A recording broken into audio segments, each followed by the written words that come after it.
안녕하세요, 김호준입니다. JTBC가 최순실 태블릿을 보도한 당일 작년 10월 24일 안종범 수석의 다이어리에 따르면 박근혜 대통령이 가장 먼저 지시한 것은 특검 방지였습니다. 박 대통령이 1차 사과문을 발표하고 수차에 걸쳐 검찰 수사에 성실하게 임할 것이며 특검에 의한 수사도 수용하겠다고 공개적으로 밝혔습니다만 실제로는 특검을 막겠다는 계획부터 세우고 있었던 겁니다. 1차 사과 후 4개월 가까이 시간이 흘렀지만 박 대통령은 검찰 조사는 물론 특검의 대면 조사 역시 받지 않고 있습니다. 처음부터 조사받을 생각은 없었다고 국민들을 그렇게 속였다고 볼 수밖에 없는 정황입니다. 지난 주말 박 대통령 대변인단은 탄핵 심판 최종 변론을 3월 2일, 3일로 연기해달라고 요청했습니다. 준비에 시간이 걸린다는 이유 때문인데요. 헌재는 사유를 보고 판단하겠다고 합니다. 판단하겠다는 헌재에 이 말을 꼭 전하고 싶습니다. 더 이상 속지 마시라. 김어준 생각이었습니다.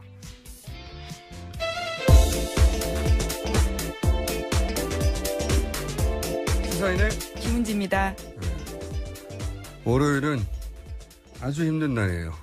네. 많이 못 주무신 것 같네요. 내 눈을 바라봐 주세요. 어때요? 네. 얼굴이 정말 안 좋으십니다.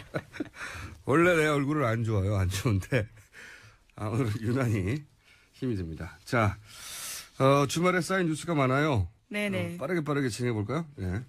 네, 박 대통령 쪽이 탄핵 심판 최종 변론을 3월 초로 연기해달라고 공식 요청했습니다. 그 이유에 대해서요. 최종 변론 준비에 시간이 부족하고 또 최종 변론 기일에 박 대통령이 직접 나올 수도 있기 때문에 그 여부를 검토하는 데 시간이 필요하다. 이렇게 주장하고 있습니다. 네. 2달 내내 매일 했는데 뭘 시간이 부족합니까? 아직도. 그리고 이게 마지막에 이제 박 대통령이 나온다, 안 나온다, 이거 가지고 또 시간을 끌 것 같아요. 네. 네, 그렇게 지금 보입니다. 나온다고 해서 시간을 따로 잡으려고 했는데 이제 이런 이유를 댔거든요. 나오면 질문을 받지 않고 네, 혼자만 최후 변론 하겠다라는 거죠. 근데 그거 가지고 이제 조정하려고 한다고 하다가 마지막에 안 나올 거라고 봐요. 그렇다면 안 나오겠다. 그러는 사이에 3월 13일은 지나가는 이런 전략 아니겠는가. 이게 이제 한 번만 이랬으면 모르겠는데 이 전략으로 거의 2달 내내 지내왔어요. 예, 네. 그렇죠. 예, 어떻게든 시간을 1월 말에 나온다는 이야기도 처음에 있었죠. 네, 1월 말에 나온다는 얘기가 지금은 3월 13일을 지나가느냐 마느냐로 바뀌었어요. 네, 성공한 거죠, 사실은. 지금까지의 전략은. 더 이상 이런 요청은 받아주면 안 된다고 보는데 헌재 입장에서 이제 기본적인 기계적 균형을 맞춰야 되니까 어떻게 판단할지 모르겠습니다. 오늘 판단에 따라서는 결론이 나겠죠. 3월 13일 이전에 날지 안 날지. 자, 이것뿐만 아니라 이제 그 오프닝에서도 얘기했지만 원래 검찰 조사부터 성실히 받는다고 했어요. 네, 그렇죠.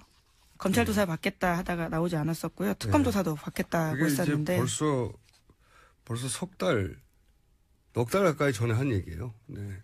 안 받지 않습니까? 네. 그동안 아무리 받는다는 뉴스가 몇 번 나왔지만 절대 안 받잖아요. 네. 이 특검 대면 조사가 이제 나왔는데 이것도 안 받는다에 제가 500원 걸어서 이미 500원 땄고요. 네. 저희 PD가 모를 뿐 땄어요. 땄고 특검 대면 조사 관련해서도 말들이 많죠, 여전히. 네, 그렇습니다. 박 대통령 대면 조사 안개 속이다 이런 보도가 나오고 있는데요. 또 국민일보 보도에 따르면 청와대 쪽에서는 이런 요구를 했다고 합니다. 대면 조사 시간을 너무 길지 않게 해달라라는 건데요. 대통령의 신분과 나이, 건강 상태 등을 고려했을 때 오래 조사받는데 어려움이 있다 이렇게 밝혔다고 합니다. 건강 상태는 좋으신 것 같은데. 네. 저기 청와대에도 그 시설물을 빼고 운동기구를 들였다고 하잖아요. 네. 그래서 운동하시는 분과 같이 청와대에 계시고. 네네. 윤전추 행장관요. 네. 건강은 좋으신 것 같은데 여하간 만약에 이제 특검에게 청와대 그 대변인단, 대통령 변호인단이 요청했다면 질문지를 미리 달라. 예. 돌발적인 질문에 답할 수 없다는 건 오랫동안 우리가 봐왔기 때문에 그런 걸 요구했을 가능성이 있고. 근데 사전 질문지를 주더라도 그걸 묻고 나서 답을 하는데 또 물어버리면 사전 질문지가 의미가 없잖아요. 그러니까 추가 질문을 제약한다든가, 조사 시간을 제약한다든가 이런 딜을 했겠죠. 예. 했어야 박근혜 대통령이 이때까지 우리가 파악한 능력과 부합하는 태도라고 보는데 이걸 특검이 이제 받아들이기가 어렵겠죠. 네, 만약 그렇다면 사실 대면 조사가 아무 의미가 없습니다. 서면 조사해도 되거든요. 그러니까 요식행위. 예. 근데 이제 절대 받지 않는다였는데 저는 받을 가능성이 10% 정도는 이제 올라왔다 생각들어요. 왜냐하면 이게 이 조사까지 거부하는 것은 좀 부담이 되거든요. 이제 이재용 부회장 영장이 발부된 상황에서는 10% 정도는 있다 이제. 예, 그런데 특검 수사 마무리 기간이 연장해주지 않는다면 28일까지거든요. 네. 정말 얼마 안 남았습니다. 근데 물론 보통 때라면 어떻게든 밀어서 때우겠지만 계산을 한참 하겠죠. 잠깐이라도 받는 게 낫지 않겠느냐 이런 조건들을 받아들이면 특검이 받아들일 리는 없다고 생각하는데 자, 10% 정도는 좀 올라갔다고 봐요. 제로에서. 다음 수는요? 네, 야 4당 원내대표가 어제 황교안 권한대행에게 특검 수사기간 연장을 촉구했습니다. 결정 시한은 내일까지 해달라라는 겁니다. 요 사안은 저희가 최종변론 헌재 관련 그리고 연장 사안은 저희 각각 중요한 사안이라 잠시 후에 박범계 의원과 노회찬 원내대표 연결해서 자세히 들어보기로 하고 자 다음 수는요. 네, 특검팀이 어제 우병우 전 수석을 직권남용 권리행사 방해 등 혐의로 구속영장을 청구했습니다. 원래 언론에서는 뭐 한 2, 3일 있다가 할 것처럼 했는데 당일날 바로. 네, 전격적으로 엄청나네. 바로 했습니다. 이렇게 빨리 했다는 건 영장 준비를 다 끝낸 다음에 불렀다는 얘기죠. 그렇죠. 예, 네. 다 맞춰놓고 마지막으로 불렀던 거죠. 예, 다 썼다라는 거죠 이미. 예, 써놓고 부른 거죠. 자, 사실상 남아있는 주요 인물 중에 유일하죠. 네, 지금, 우전 수석이요. 예. 예. 물론 박근혜 대통령을 제외하고는 관련 주변 인물들 중에 구속될 거라고 예상했던 분들 중에 남아있는 유일한 분입니다. 우병우 민정수석. 네. 근데 이제 수사가 제일 진척이 안 됐던 사람이었는데 이제 영장은 청구됐어요. 예, 청구됐는데 어떤 내용들로 청구됐는지 거기 보강된 증거 이런 관련 뉴스도 많이 있죠. 네, 그 뉴스들이 좀 나오고 있는데요. TV조선 보도에 따르면 특검이 최순실 씨에게 건네진 청와대 민정수석실 인사자료를 다수 확보했다라는 보도가 나오고 있습니다. 이 자료에는 현 경찰청장인 당시 이철성 경찰청 차장에 대한 정보도 있고요. 또 민간인 우리은행장 후보자에 대한 인사검증 내용도 있다고 합니다. 그러니까 이제 이철성 경찰청 차장이나 우리은행 후보자들의 인사검증을 민정수석실에서 할 수는 있어요. 예. 그렇죠. 예. 예. 하는 일이고 할 수는 있는데 그 자료가 최순실에게 건네졌고 첫 번째. 네네. 그다음에 거꾸로 최순실 씨가 자필로 쓴 포스트잇과 함께 그 자료를 다시 민정수석실로 보냈다는 거 아닙니까? 네, 그건 또 중앙선대의 보도입니다. 각각 두 가지 예, 보도죠, 이게. 예, 이게 예. 헷갈리는데 하나는 민정수석실에서 자료가 왔다는 보도하고 예.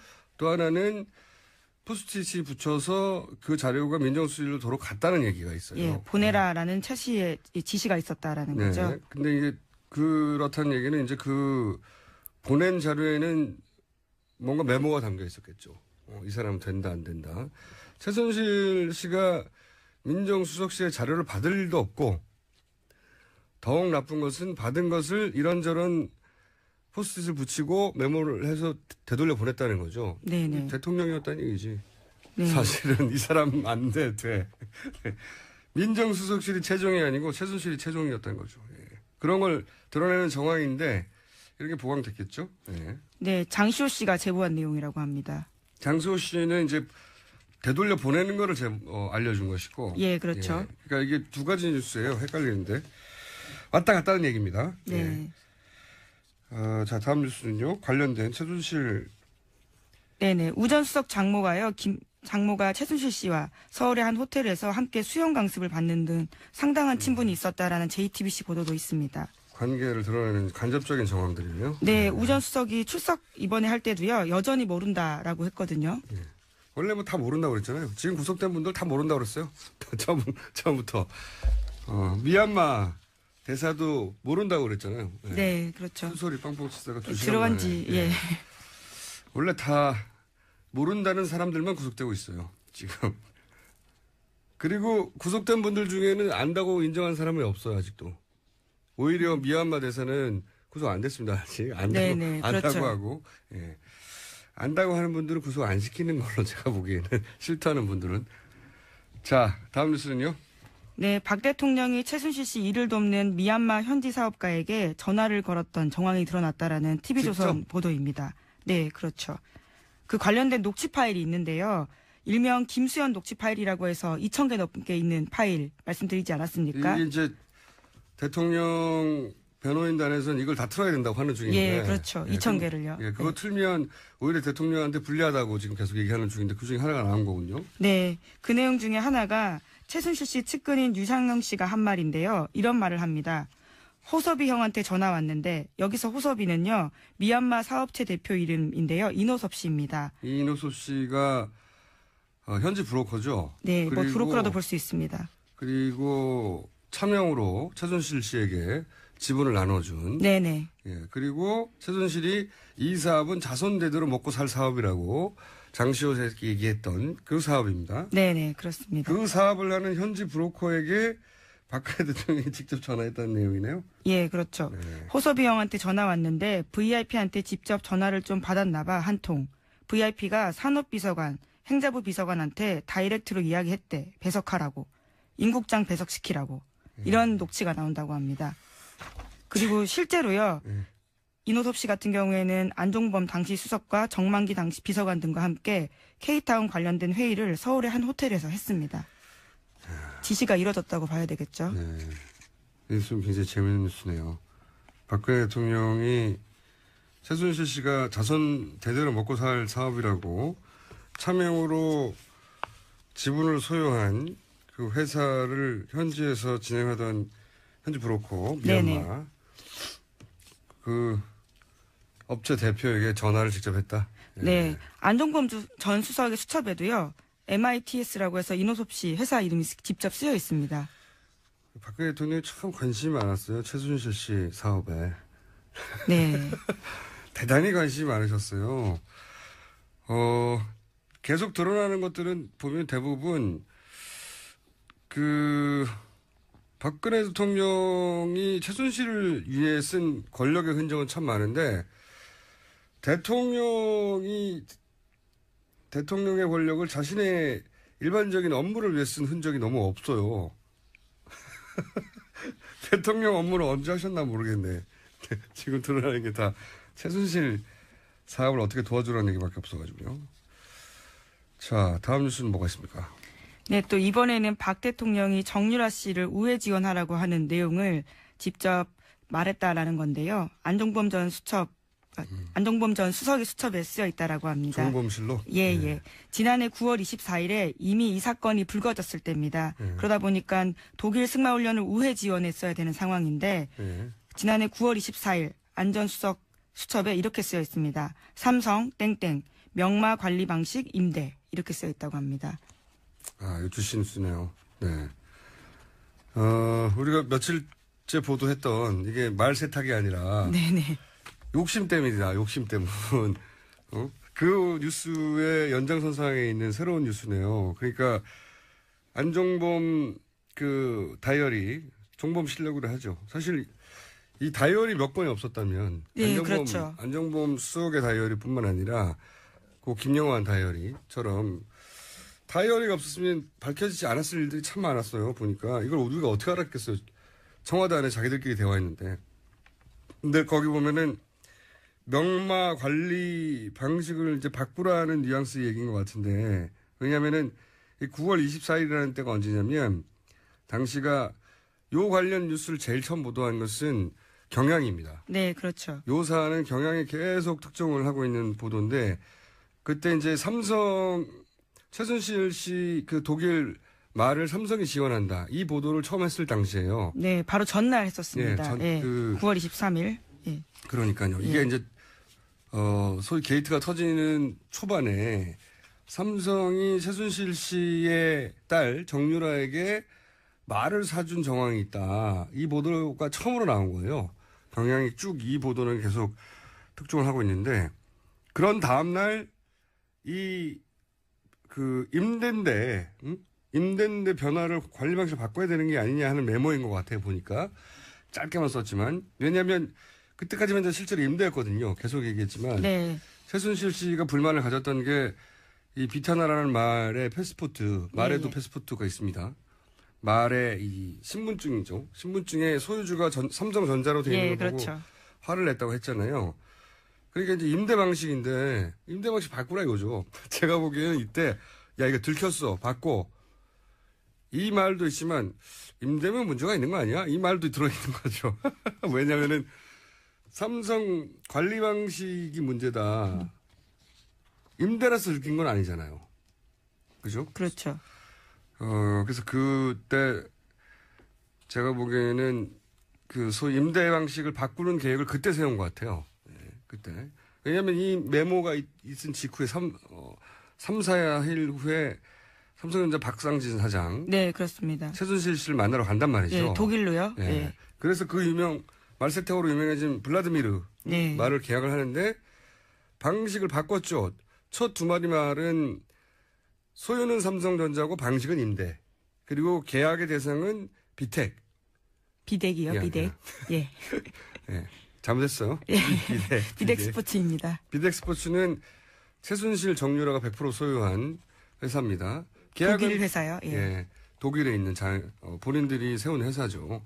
그 회사와 삼성전자가 계약을 하는 이런 방식을 취했잖아요. 임대해주고 계약은 비덱하고 하고 비덱의 컨설팅 계약을 맺어서 그렇죠. 비덱에 돈을 꽂아주고 새로운 방식은 뭐냐면 비덱이 빠져요. 비덱이 빠져버리고 비덱은 들켰으니까 이미 말 중개상에 등장하는 거죠. 예. 헬그란트. 예, 독일, 네. 덴마크 사람입니다. 덴마크. 예, 예. 이 양반하고 삼성이 직접 계약을 하는 거죠. 예, 예. 네. 250억대 계약을 맺었대요. 네. 그리고 2020년 동계올림픽까지 돈을 미리 준 겁니다. 계약의 형식을 이 헬스 그란트에게. 그리고 그로부터 최순실은 특혜를 받는 거죠. 헬스 그란트에서 이 말을 사는데 엄청 싸게 사는 거죠. 네네. 네. 그 비타나를 주고 차익만큼만 해서. 그렇게 이제 3쿠션으로 말을 넘긴 이 방식의 변화를 이 다이어리에 이 말 들킨 다음날 등장하는 거죠. 그렇죠. 관리 방식이 임대인데 이거 변화를 시켜 문제네. 그러니까 대통령은 최순실 씨가 국정의 최우선 과제였어요. 보니까 최우선 과제예요. 등장만 하면 최순실 씨가 문제가 등장하면 다 해결해주고. 참. 다음 순요? 네, 김정남 피살 사건의 유력한 용의자로 북한 국적인 리정철 씨가 체포됐습니다. 또 주요 남성 용의자가요, 모두 북한 국적자로 확인됐습니다. 그럼에도 말레이시아 당국은 북배후설에는 여전히 신중한 태도인데요. 특수훈련을 받은 북한 전문 요원의 범행으로 보기에는 악의가 맞지 않다라는 대목이 적지 않다고 한겨레 신문도 지적하고 있습니다. 악의가 아니고 악의. 악의, 예. 처음부터 이게 굉장히 부자연스러운 예. 뉴스라고 했는데 명백히 북한임을 스스로 천명하거나 IS는 보통 그렇게 하죠. 혹은 아예 북한인 줄 모르게 하거나, 예? 보통은 둘 중에 하나인데 이런 사건의 경우에는 이게 이제 은밀한 암살인 척 하면서 들킬 수밖에 없는 단서를 다 남기고 있는. 대체 왜 이러는 건지 모르겠는 부자연스러운 만발 사건이에요. 제가 보기에는 처음부터 맨 처음에 여성들이 택시 타고 도망가는 것도 이상하다고 했는데 그래서 이 여성들이 아마도 상대가 김정남인 것조차도 모를 거다고 근데 그렇게 밝혀지고 있죠.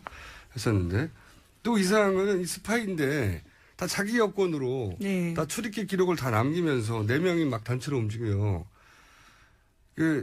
만약에 훈련된 스파이면 가짜 여권 정도는 쉬운 일인데 그리고 그 여성이 체포된 후에도 그 중에 한 사람은 집에 있어요, 그냥.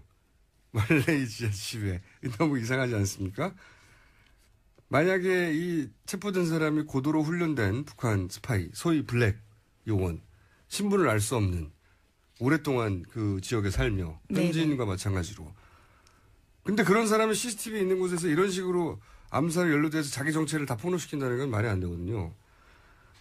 여하간 분명한 거는 보이는 게 전부가 아닌 사건은 이면 틀림없다. 네, 보이는 게 전부가 아닌 사건이면 틀림없다. 이 정도로 해두고. 자, 저희가 이제 탄핵 관련해서 며칠 전부터 이제 탄핵 기각설이 돈다는 얘기를 계속 해왔어요. 예. 네.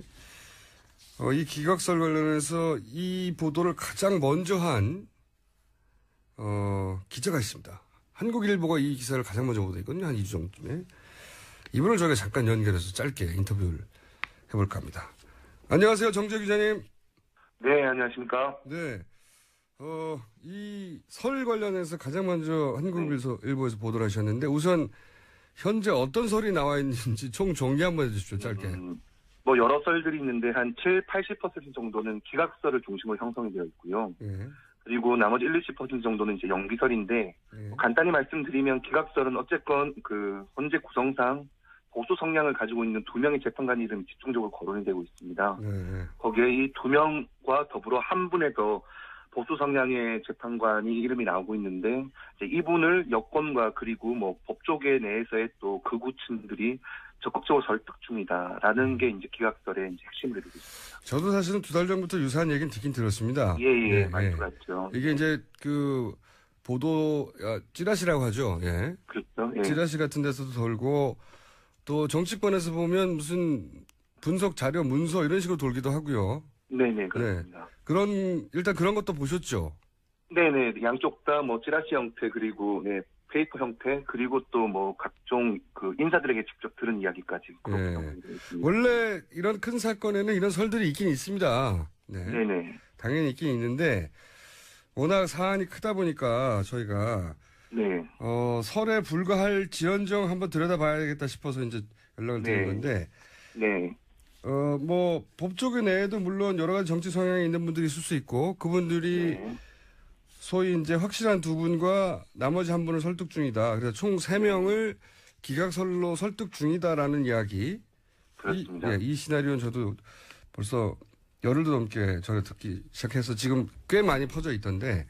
네네. 혹여 이런 찌라시 말고 출처를 좀 밝힐 수 있을 만한 이 설의 출처 중에 제법 제법 신빙성 있는 거 아니야? 라고 기사를 쓰였을 때는 믿을 만한 어떤 출처가 있을 수 있지 않겠습니까? 네. 네네. 뭐 당연히 실명으로 말씀드릴 수는 없는 부분이지만 일단 기본적으로 보도의 전제가 되는 것이 제가 서초동이라 그러죠. 법조를 8년 정도 검찰 법원을 출입했었습니다. 그러다 보니까 법조 오래 하셨군요. 예. 네. 그러다 보니 이제 역으로 저에게 한 달 전쯤부터 이 서초동에 좀 보수 쪽 성향이라는 고위 그 층들이 오히려 역으로 전화를 와서 처음에 이 설의 존재를 알게 됐었고요. 역으로 전화 왔을 때 처음에 뭐라고 하던가요? 어떤 정치권 누구랑 이야기를 했는데 그 사람이 이렇게 나한테 말을 하더라. 이게 맞는 거냐라고. 저는 현재는 지금 정치부 기자니까요. 네네. 자기가 들었던 이야기를 한 번쯤 저한테도 확인하고 싶었던 부분이었겠죠. 근데 그런 전화들이 처음에 한두 통 왔을 때는 뭐 그냥 누가 누군가하고 통화를 했는가 보다고 넘어갈 수 있었는데 이게 이제 전화가 연달아 오고 또 그 무렵쯤에 역으로 또 정치권의 인사가 서초동에 이런 이야기가 있던데라고 또 저한테 물어보는 경우가 또 중복이 되더라고요. 근데 그 인사들이 성향과 그리고 활동하는 뭐 그 폭이랄까요? 저희 흔히 어디라고 분류가 된다는 쪽의 인사들이 좀 많이 겹쳤습니다. 그래서 어디로 분류가 된다는 건 정당한 말하긴 그렇지만 저희가 흔히 이념 지향으로 본다 그러면은 안정적인 보수 내지는 합리적 보수보다는 상당히 좀 저희들이 극우 쪽이라고 말을 할 수 있는 그쪽의 정치 성향을 가진 분들이었고요. 이렇게 말씀드렸던 이 썰들이, 특히나 기각설들이 제가 처음 들었던 건 한 달 전도 좀 넘었던 것 같은데, 이게 아까 우리 진행자님께서 말씀하셨던 것처럼 정치권에서는 이제 사실화되면서 이제 페이퍼로 만들어지더라고요. 그리고 문재인 대표를 비롯해서 이제 야권 인사들이 이제 집중적으로 말을 거론한 게 지난 7일이었고요.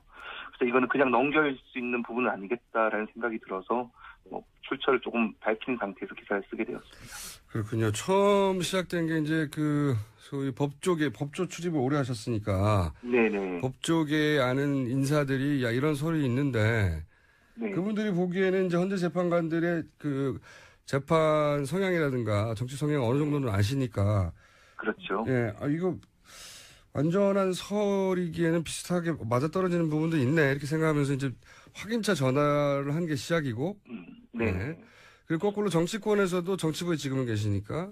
네. 역으로 확인 온 전화들도 제법 많고. 근데 그 인사들이, 구구로 분류될 만한. 네네. 지금 그렇다면 이제 현재는 자유한국당 소속 정치인들이 대부분이겠네요. 거기서 기각이 중요하니까. 네.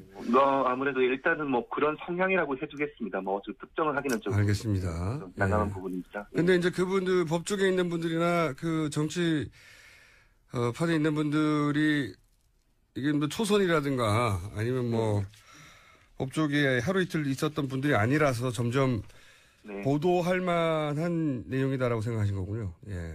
예. 그런데 중요한 거는 그냥 보도할 만한 내용이라는 것도 있지만 이 안에 좀 잘못된 부분들이 저는 계속 느껴졌고 확인이 돼서 좀 그러니까 이 제목을 제가 썼을 때도 난무라는 표현을 썼는데 네. 이게 뭐냐 그러면 썰이 만약에 제가 취재를 했을 때 맞는 이야기라 그런다면 썰이라는 거를 기사에다 쓸 리가 없죠. 그렇죠. 나는 예. 좀 있는 듯이 기사의 제목을 썼겠지만 저는 이게 이 썰이라는 것이 상당히 의도의 바탕으로 한 각자 믿는 것들을 서로의 프레임 안에서 내가 법조인한테 물어봤는데 맞다더라. 법조인은 내가 정치부 인사한테 물어봤는데 이런 게 진짜 진행된다더라 하면서 서로의 의견이 서로의 통화 내지는 그런 것들 통해서 확인이 된 것처럼 퍼지는 게 특징이더라고요. 그래서 이거는 이런 식으로 그냥 헛소리라고 흘러가기보다 경각심이나 내지는 아니라는 쪽의 내용을 한번 써줘야겠다는 취지로. 알겠습니다. 오히려 이제 법조계 취재하고 정치부에 있다 보니 이게 기정사실 실제인 것처럼 흘러나가기 때문에 네네.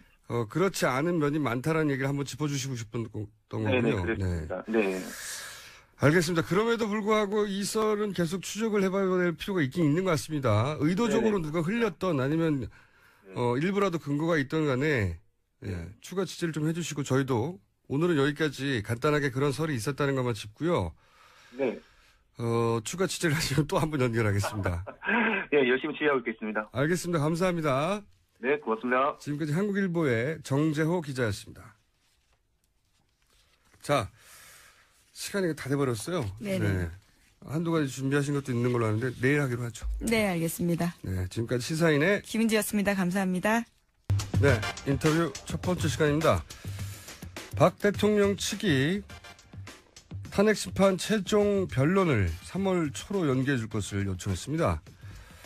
국회 탄핵소추위원이죠. 더불어민주당 박범계 의원 연결해서 이 문제 짚어보겠습니다. 안녕하세요, 의원님. 네, 반갑습니다. 안녕하세요. 네. 이게 이제 초반만 해도 1월 말에 결론이 나올 수 있다고 얘기를 했었어요. 그죠? 네네. 네. 그런데 이제, 3월 13일을 넘기는 거 아니냐고 이제 우려하는 수준까지 왔는데. 네. 이 3월 초로 최종 변론을 연기를 요청했는데, 헌재가. 3월 2일 아니면 3일. 네. 헌재가 이런 요청에 대해서 안 된다고 한 적도 있지만 어느 정도 끌려간 적도 있었지 않습니까? 그렇습니다. 네. 어떻게 보십니까? 어떻게 될 거라고? 3월 2일 날 혹은 3일 날 변론 종결을 연기해달라 이제 이런 요구를 공식적으로 했다는 게 이제 문제인데요. 예.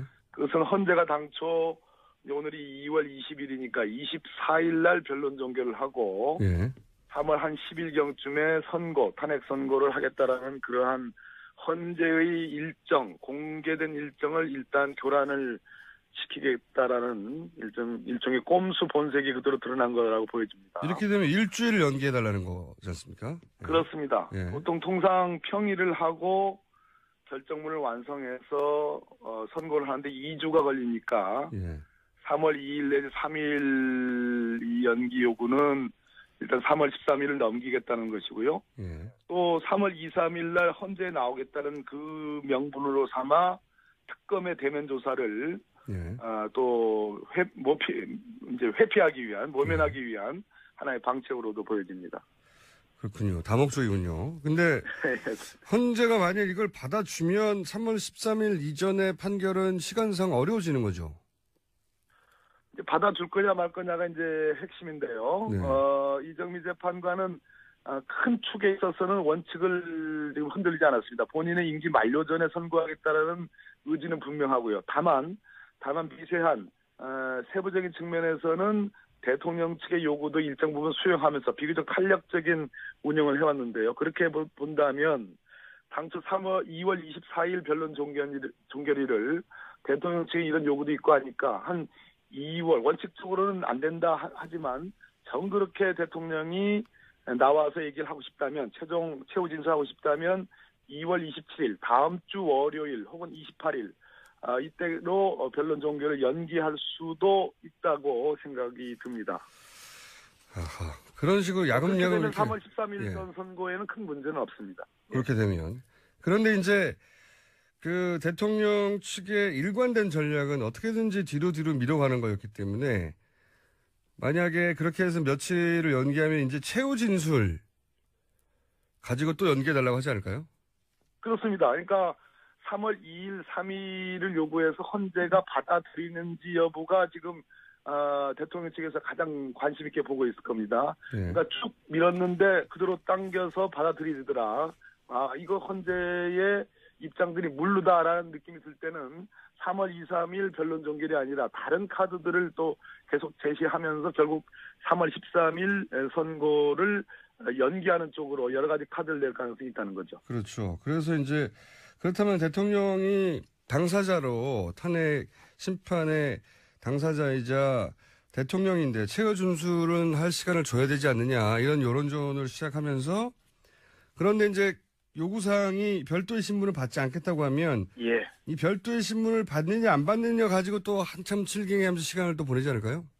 그렇습니다.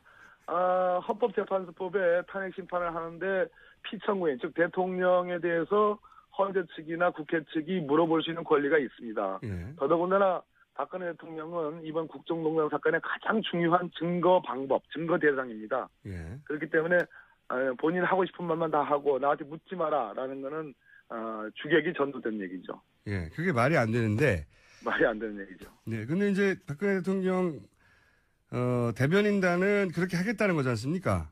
그렇습니다. 예, 그렇게 하겠다는 건데 제 말은 뭐냐면 그렇게 하면 안 된다는 걸 그분들도 법조인에 있는데 모를 리가 없지 않습니까?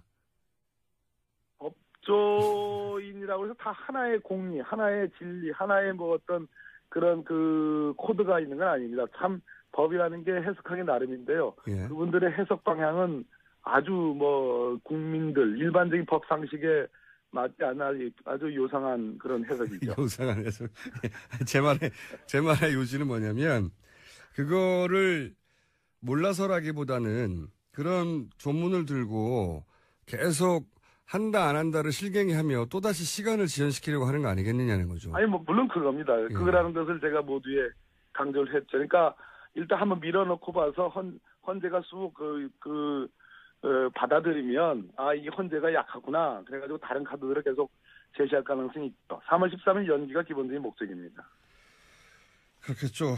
근데 이런 이야기들을 계속 가는 이유가 뭐냐면 저희가 요 바로 앞에서 다루긴 했습니다만 그 의원님도 이제 그 세간에 돌아다니는 기각서를 듣긴 하셨죠. 기각설이요? 예, 헌재는 결국 기각할 것이다. 이러이런 재판관들의 성향상 한 두 사람 정도는 이미 그렇게 입장을 굳힌 걸로 알고 있고 세 번째를 설득 중이다. 뭐 이런 이야기가 몇 주 전부터 나왔어요. 그런 얘기를 듣긴 하셨죠. 예, 아주 구체적으로 들었습니다. 네. 네. 더군다나 이제 법조인 출신 아니십니까? 판사 출신이시니까 더더군다나. 예. 그러면서 거꾸로 의원님한테 야 이런 얘기가 있던데 그런 얘기 들어본 적 없어라고 이제 과거 동료들도 전화를 했을 것 같기도 한데 이 설에 대해서는 어떻게 생각하십니까? 이 기각설에 대해서는. 매우 구체적인 얘기들이 있었습니다. 그렇기 때문에 이정미 대행이 혹시나의 절차상의 빌미를 주지 않기 위해서 제가 아까 말씀드렸듯이 원칙을 지켜나가면서 비교적 유연한 헌재 재판 운영을 했다라는 말씀을 제가 강조드렸고요. 그러나 그럼에도 불구하고 이재용 구속영장이 저는 발부되는 것이 가장 결정적인 대목이라고 보여졌습니다. 마지막 싸움이었는데요. 원래 탄핵소추결서에 뇌물 부분이 적시가 돼 있었고 마지막으로 법원에 의해서 사실상 본안 재판을 방불케 하는 그러한 7시간 반의 심리 끝에 결국 발부된 영장이기 때문에 제가 보기에는 절차상의 명분만 주지 않으면 저는 헌재 재판관 중에서 정말 이것을 뭐 증거의 원칙을 어겨가면서까지 기각설에 쓰기는 쉽지 않다라는 조심스러운 관점을 갖고 있습니다. 그러니까 지금 기각설을 들으시고 너무나 구체적이고 그다음에 법조계 상황을 잘 아시는 분이니까 신빙성이 전혀 없어 아예 없어라고만은 말할 수 없었던 상황이었군요. 그런 상황이었는데 결국 큰 고비를 이재용 영장 발부로 인해서 넘었다 이런 말씀드립니다. 그렇군요. 저 혼자 이거 걱정하고 있는 줄 알았더니 의원님도 걱정하고 계셨군요. 아유 속이 시커멓게 탔었죠. 그렇군요. 근데 아직 안심할 수는 없다고 생각되는 것이 물론 말씀하셨다시피 지금 이재용 부회장의 영장이 발부됐다는 게 실제 이 탄핵 심판하고 직접 관련은 없다고도 주장하는 쪽이 있습니다만은 이게 영향을 줄 거라고 보시는 거지 않습니까? 그렇습니다. 탄핵 소추서에 삼성의 뇌물 공여와 대통령 최순실 측의 뇌물 수수는 명시가 되어 있습니다. 근데 그것이 구속영장의 발부로 분명해졌기 때문에 제가 보기에는 뭐 한 8, 9할 능선은 넘은 걸로 그렇게 판단하고 있습니다.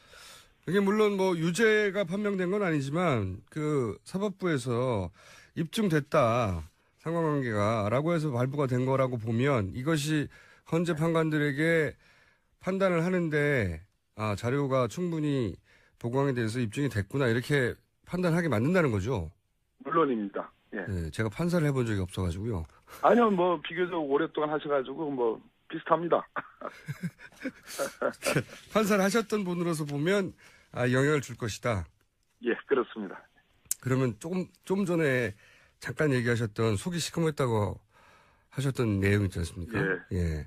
그거를 잠깐만 얘기해 보자면 기각설이 굉장히 구체적이었어요. 저도 문서도 받고 기자도 얘기했는데 이게 이제 법원의 사정들을 모르는 사람한테는 이게 그냥 단순히 흔히 이런 사건이 있으면 흘러나오기 마련인 찌라시 내용에 불과한 거 아니냐라고 할 텐데 오히려 이 법원의 사정을 잘 아는 분들은 그럴듯하다고 하더라고요. 그럴듯했었습니까?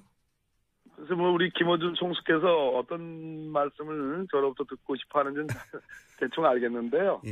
지금 오히려 이제 이런 기각설 부풀리고 하는 것들이 한 줌도 안 되는 대통령 지지 세력들에게 힘을 주고 힘을 주죠. 근본적으로 자유한국당, 전신 새누리당이 국민들에게 무릎 꿇고 대우각성 사죄를 했는데 지금 이렇게 나오고 있지 않습니까? 꿈틀. 그래서 이러한 것들을 부풀리는 것이 오히려 바람직하지 않다라는 측면. 그래서 지금은 절차적으로 빌미를 주지 않았으면 좋겠다. 그리고 증거로서는 탄핵을 뭐 120% 충분히 할 만큼 이미 갖춰져 있기 때문에 오히려 우리가 반드시 탄핵돼야 되고 그런 논리를 강조하는 것이 더 좋은 국면, 중요한 국면이라고 생각합니다. 알겠습니다. 그런 전략적 입장을 선택하셨다는 건 충분히 이해하고요. 하지만 걱정을 하셨죠? 걱정했습니다. 속이 시커멓게 다 들어갔다고 그러지 않습니까? 알겠습니다. 대면 조사 가능성은 어떻게 보십니까? 박근혜 대통령이 이때까지 검찰 조사나 응하겠다고 했던 과거의 말과 실제 행동이 달랐기 때문에 이 특검 대면 조사도 하겠다는 말은 계속 있지만 하겠는가 하는 전망이 있는데 어떻게 보십니까? 3월 2일 내지 3일 헌재 변론 종결을 연기해달라는 그 딱 첫 번째 목적은 이달 말 2월 28일로 수사기간이 만료 예정인 특검의 대면 조사를 피하기 위한 저는 꼼수로 일단 받아들였습니다.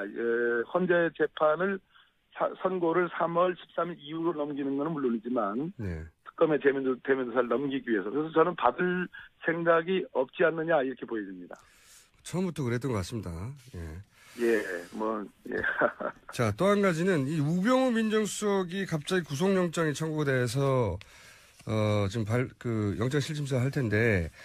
네. 이 우병우 민정수석에 대한 얘기는 참 많았는데요. 그동안. 예. 우병우 민정수석이 도대체 어떤 혐의로 구속영장이 시정됐는지에 대해서는 잘 모릅니다. 네네. 예, 말들은 정말 많았는데. 네네. 우선 수석이 받고 있는 혐의를 좀 설명을 해 주시고요. 예, 우선 거기서부터 하죠. 네네. 예. 어떤 혐의들입니까? 일단 법률적으로는 직권남용죄, 권리행사방해죄를 포함한 직권남용죄와 직무유기죄, 그리고 특별감찰관법 위반, 국회의 증언감정법 위반 등등이 혐의고요. 개인 비리로서 주식회사 정강에 관한 횡령 혐의 이런 것들이 들어가 있습니다. 구체적으로는 가장 중요한 것은 이석수 특별감찰관 그 제도 자체를 사실상 무력화시키고 특별감찰을 방해한 죄가 일단 크고요. 예. 그다음에 문체부 국과장 인사에 개입해서 찍어내기 한 것. 그다음에 오늘 최순실을 알았느냐 몰랐느냐가 제일 중요한데 그 이면에는 무슨 얘기냐 하면 최순실의 국정농단 행위를 알고도 묵인 방치했느냐. 이건데 이게 직무유기 내용입니다. 근데 언론에 하나 터졌죠. 그러니까 최순실의 민정수석실에 대한 인사 파일을 건넸다. 특히 현 이철성 경찰청장에 관한 인사에 개입한 거 아니냐라는 그런 의혹까지 나와 있습니다. 이게 항목은 참 많은데요. 이 건들로 이게 구속영장이 발부될 정도의 건인지는 판단이 잘 안 쓰는데 어떻게 보십니까? 판사를 하셨던 분으로. 발부가 될 겁니다. 일단 혐의 내용이 많고요. 그 중에서 저는 다른 무엇보다도 특별감찰관 제도를 완전히 무력화시키다. 법률상의 기구를 무력화시킨 것이고, 그래서 특정한 목적, 즉, 이 국정농단을 은폐하기 위한 목적이었기 때문에 저는 그것만으로도 충분히 영장 발부 사유가 된다고 봅니다. 영장 발부될 것으로 그렇게 예측합니다. 저는 여러 경로로 수사에 임했던, 특검 수사에 임했던 우선 수석의 태도에 대해서는 여러 경로로 몇 가지 이야기를 들었는데, 이 건도 안 되는 거를 불러서 네네. 자신을 괴롭힌다고. 네. 본인 스스로도 사실, 법 엘리트 아닙니까? 사실은 법에 관해서는. 예. 법꾸라지라고 하죠. 법꾸라지, 예. 예. 해박한 법률 지식도 있고, 또, 특검이나 검찰에서도 가장 잡기 어려운 것이 우병우가 될 것이라는 얘기도 처음부터 있었고요. 네네. 그런데 그 태도로 보아서도 본인이 구속되지 않을 것을 확신하는 것 같고요. 예. 그렇게 얘기를 했다니까. 그러니까, 네네. 건도 안 내는 거 불러 사람 괴롭힌다고 막 화를 냈다고 하니까, 선후배였을 테니까요. 또 그 사람들이 다 조사하는 사람들이. 네네. 근데도 구속영장이 발부될 거라 보시는 거죠? 그 이유는 이렇습니다. 우병우 전 민정수석의 가장 확실한 혐의 중에 하나는 정윤회 문건과 관련된 사실상 그 당시 검찰의 수사를 잘못 유독해서 엄한 예를 들어서 비선 실세가 있느냐라는 문고리 4인방이 어떤 정윤회를 포함해서 어떠한 국정농단을 했느냐 그런 부분인데 검찰 수사는 완전히 그냥 그 문건 유출에만 맞춰진 그런 부분이 있죠. 네. 그래서 다 보니까 현직 검찰 중에 우병우 사단들이 건재합니다. 이 부분 수사를 특검이 하지 못할 겁니다. 못했습니다. 그렇기 때문에 저는 오히려 지금 받고 있는 이러한 여러 가지 혐의들 그런 것에 대해서 저는 영장 전담 판사가 누구보다도 잘 알고 있다고 생각합니다. 그런 측면에서 오히려 영장이 발부될 가능성이 있다. 그렇게 보는 사람입니다. 알겠습니다. 만약에 영장이 발부 안 되면 다 의원님 잘못으로 알겠습니다. 예, 역시 대단하십니다. 예측이라는 거죠. 네, 한 가지만 더 여쭤보자면, 특검 연장 사안 저희가 사실 잠시 후 3부에서 노회찬 원내대표. 예. 원내대표 의논사항이니까요, 1차적으로는. 예. 네, 여쭤보겠지만, 그 전에 황교안 대행이 특검 연장을 수용하지 않을 것이라는 전망이 우세한데, 여기에 대해서 한마디만 논평해 주십시오. 어떻게 할까요? 예, 맞습니다. 특검을 연장하겠다는 얘기는 박근혜 대통령 탄핵 이후에 특검에 의해서 박근혜 대통령의 구속, 기소, 사법 처리를 전제로 하는 거기 때문에 황교안 대행이 누굽니까? 그 박근혜 대통령이 아바타와 같은 존재거든요. 네, 그것을 열어놓을 리가 없다고 생각합니다. 연장 안 해줄 겁니다, 아마. 그렇겠죠. 예. 예. 알겠습니다. 연장이 안 돼도 의원님 책임으로 알겠습니다. 예, 모든 걸 안고 가겠습니다. 자, 오늘은 저희가 여기까지 하고요. 네, 다음에 저희 스튜디오 나오셔가지고, 네. 그러겠습니다. 네, 긴 이야기를 좀 나누셨으면 좋겠습니다. 할 얘기가, 네, 탄핵 심판 관련해서 할 얘기가 정말 많으실 것 같아요. 다 지금 못 이야기한. 그죠? 한번 뵙죠. 네, 그 뒷이야기는 그때 나누기로 하겠습니다. 오늘 말씀 감사합니다. 예, 감사합니다. 네, 지금까지 국회 탄핵소추위원 더불어민주당 박범계 의원이었습니다. 시간을 너무 길지 않게 해달라라는 건데요. 대통령의 신분과 나이, 건강 상태 등을 고려했을 때 오래 조사받는데 어려움이 있다 이렇게 밝혔다고 합니다. 건강 상태는 좋으신 것 같은데. 네. 저기 청와대에도 그 시설물을 빼고 운동기구를 들였다고 하잖아요. 네. 그래서 운동하시는 분과 같이 청와대에 계시고. 네네. 윤전추 행장관요. 네. 건강은 좋으신 것 같은데 여하간 만약에 이제 특검에게 청와대 그 대변인단, 대통령 변호인단이 요청했다면 질문지를 미리 달라. 예. 돌발적인 질문에 답할 수 없다는 건 오랫동안 우리가 봐왔기 때문에 그런 걸 요구했을 가능성이 있고. 근데 사전 질문지를 주더라도 그걸 묻고 나서 답을 하는데 또 물어버리면 사전 질문지가 의미가 없잖아요. 그러니까 추가 질문을 제한한다든가, 조사 시간을 제한한다든가 이런 딜을 했겠죠. 예. 했어야 박근혜 대통령이 이때까지 우리가 파악한 능력과 부합하는 태도라고 부르는데 이걸 특검이 이제 받아들이기가 어렵겠죠. 네, 만약 그렇다면 사실 대면 조사가 아무 의미가 없습니다. 서면 조사해도 되거든요. 그러니까 요식행위. 예.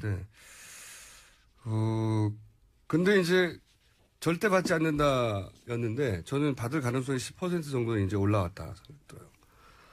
왜냐하면 이게 이 조사까지 거부하는 것은 좀 부담이 되거든요. 이제 이재용 부회장 영장이 발부된 상황에서는 10% 정도는 있다 이제.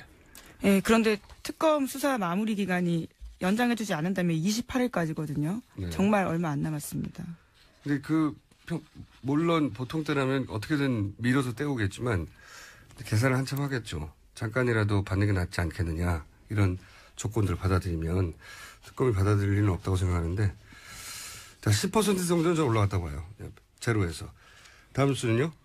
네, 야 4당 원내대표가 어제 황교안 권한대행에게 특검 수사기간 연장을 촉구했습니다. 결정 시한은 내일까지 해달라라는 겁니다.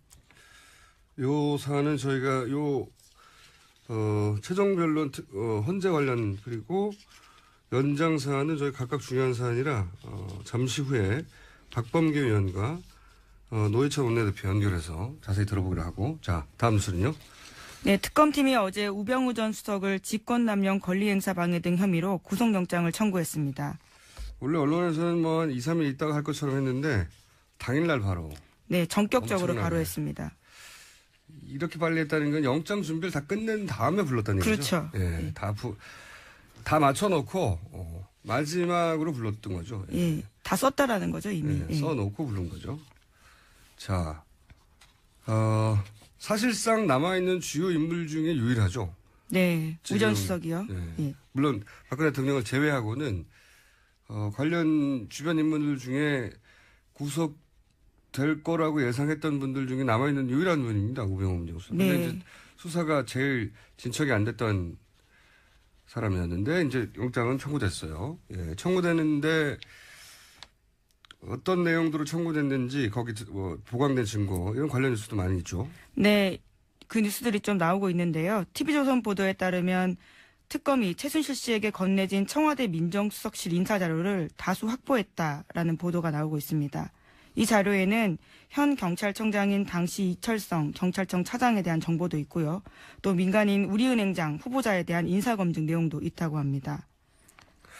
이게 그러니까 이제 이철성 경찰청 차장이나 우리은행 후보자들의 인사검증을 민정수석실에서 할 수는 있어요. 예. 그렇죠. 예. 예. 하는 일이고 할 수는 있는데 그 자료가 최순실에게 되게 건네졌고, 첫 번째. 네네. 그 다음에 또, 그리고 이게 마지막에 이제 박 대통령이 나온다, 안 나온다, 이거 가지고 또 시간을 끌 것 같아요. 예. 네, 그렇게 지금 보입니다. 나온다고 해서 시간을 따로 잡으려고 했는데, 이제 이런 이유를 댔거든요. 나오면 질문을 받지 않고, 예, 혼자만 최후 변론 하겠다라는 네, 거죠. 근데 그거 가지고 이제 조정하려고 한다고 하다가 마지막에 안 나올 거라고 봐요. 그렇다면 안 나오겠다. 그러는 사이에 3월 13일은 지나가는 이런 전략 아니겠는가. 이게 이제 한 번만 이랬으면 모르겠는데 이 전략으로 거의 2달 내내 지내왔어요. 예, 네. 그렇죠. 예, 어떻게든 시간을 1월 말에 나온다는 이야기도 처음에 있었죠. 네, 1월 말에 나온다는 얘기가 지금은 3월 13일을 지나가느냐 마느냐로 바뀌었어요. 네, 성공한 거죠, 사실은. 지금까지의 네. 전략은. 더 이상 이런 요청은 받아주면 안 된다고 보는데 헌재 입장에서 이제 기본적인 기계적 균형을 맞춰야 되니까 이거 어떻게 판단할지 모르겠습니다. 오늘 판단에 따라서는 결론이 나겠죠. 3월 13일 이전에 날지 안 날지. 자, 이것뿐만 아니라 이제 그 오프닝에서도 얘기했지만 원래 검찰 조사부터 성실히 받는다고 했어요. 네, 그렇죠. 검찰 조사 받겠다 하다가 나오지 않았었고요. 특검 조사도 받겠다고 했었는데. 이제 벌써 넉 달 가까이 전에 한 얘기예요. 네. 안 받지 않습니까? 네. 그동안 아무리 받는다는 뉴스가 몇 번 나왔지만 절대 안 받잖아요. 네. 이 특검 대면 조사가 이제 나왔는데 이것도 안 받는다에 제가 500원 걸어서 이미 500원 땄고요. 네. 저희 PD가 모를 뿐 땄어요. 땄고, 특검 대면 조사 관련해서도 말들이 많죠, 여전히. 네, 그렇습니다. 박 대통령 대면 조사 안개 속이다 이런 보도가 나오고 있는데요. 또 국민일보 보도에 따르면 청와대 쪽에서는 이런 욕을 했다고 합니다. 대면 조사 기간을 거꾸로 최순실 씨가 자필로 쓴 포스트잇과 함께 그 자료를 다시 민정수석실로 보냈다는 거 아닙니까? 네, 그건 또 중앙선대의 보도입니다. 각각 두 가지 보도죠, 이게. 이게 헷갈리는데 하나는 민정수석실에서 자료가 왔다는 보도하고 또 하나는 포스트잇이 붙여서 그 자료가 민정수석실로 도로 갔다는 얘기가 있어요. 예, 보내라라는 최 씨의 지시가 있었다라는 거죠. 근데 이게 그렇다는 얘기는 이제 그 보낸 자료에는 뭔가 메모가 담겨 있었겠죠. 이 사람은 된다 안 된다. 최순실 씨가 민정수석실의 자료를 받을 일도 없고 더욱 나쁜 것은 받은 것을 이런저런 포스트잇을 붙이고 메모를 해서 되돌려 보냈다는 거죠. 네네. 대통령이었다는 얘기지. 네. 사실은 이 사람 안 돼. 민정수석실이 최종이 아니고 최순실이 최종이었다는 거죠. 예. 그런 걸 드러내는 정황인데 이렇게 보강됐겠죠. 예. 네, 장시호 씨가 제보한 내용이라고 합니다. 장시호 씨는 이제 되돌려 보내는 거를 알려준 것이고. 예, 그렇죠. 예. 그러니까 이게 두 가지 뉴스예요. 헷갈리는데. 왔다 갔다는 얘기입니다. 네. 예. 자, 다음 뉴스는요. 관련된 최순실. 네네. 우전수석 장모가요. 장모가 최순실 씨와 서울의 한 호텔에서 함께 수영 강습을 받는 등 상당한 친분이 있었다라는 JTBC 보도도 있습니다. 관계를 드러내는 간접적인 정황들이네요. 네, 우전수석이 출석 이번에 할 때도요. 여전히 모른다라고 했거든요. 예. 원래 뭐 다 모른다고 그랬잖아요. 지금 구속된 분들 다 모른다고 그랬어요. 처음부터. 미얀마 대사도 모른다고 그랬잖아요. 예. 네, 그렇죠. 소리 빵빵 치다가 2시간 들어간 지, 예. 원래 다 모른다는 사람들만 구속되고 있어요. 지금. 그리고 구속된 분들 중에는 안다고 인정한 사람이 없어요. 아직도. 오히려 미얀마 대사는 구속 안 됐습니다. 아직. 안다고 그렇죠. 하고. 예. 안다고 하는 분들은 구속 안 시키는 걸로 제가 보기에는 싫다는 분들은. 자, 다음 뉴스는요. 네, 박 대통령이 최순실 씨 일을 돕는 미얀마 현지 사업가에게. 안녕하세요. 김어준입니다. JTBC가 최순실 태블릿을 보도한 당일 작년 10월 24일 안종범 수석의 다이어리에 따르면 박근혜 대통령이 가장 먼저 지시한 것은 특검 방지였습니다. 박 대통령이 1차 사과문을 발표하고 수차에 걸쳐 검찰 수사에 성실하게 임할 것이며 특검에 의한 수사도 수용하겠다고 공개적으로 밝혔습니다만 실제로는 특검을 맡겠다는 계획부터 세우고 있었던 겁니다. 1차 사과 후 4개월 가까이 시간이 흘렀지만 박 대통령은 검찰 조사는 물론 특검의 대면 조사 역시 받지 않고 있습니다. 처음부터 조사받을 생각은 없었다고, 국민들을 그렇게 속였다고 볼 수밖에 없는 정황입니다.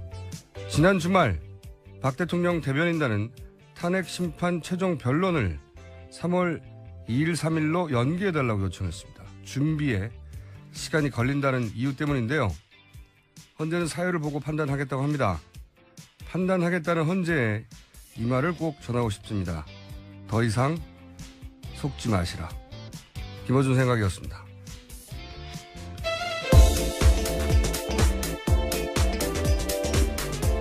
시사인의 김은지입니다.